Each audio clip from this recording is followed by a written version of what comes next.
Psalm 2. Why do the heathen rage, and the people imagine a vain thing?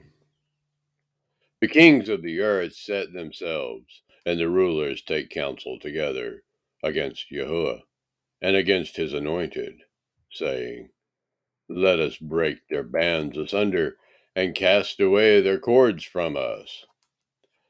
He that sitteth in the heavens shall laugh. Yahuwah shall have them in derision. Then shall he speak unto them in his wrath, and vex them in his sore displeasure. Yet have I set my king upon my holy hill of Zion. I will declare the decree. Jehovah hath said unto me, Thou art my son. This day have I begotten thee.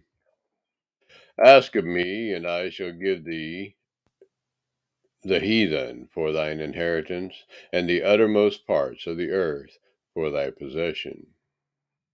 Thou shalt break them with a rod of iron.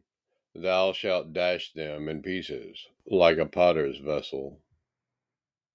Be wise now, therefore, O ye kings, be instructed, ye judges of the earth. Serve Yahuwah with fear, and rejoice with trembling.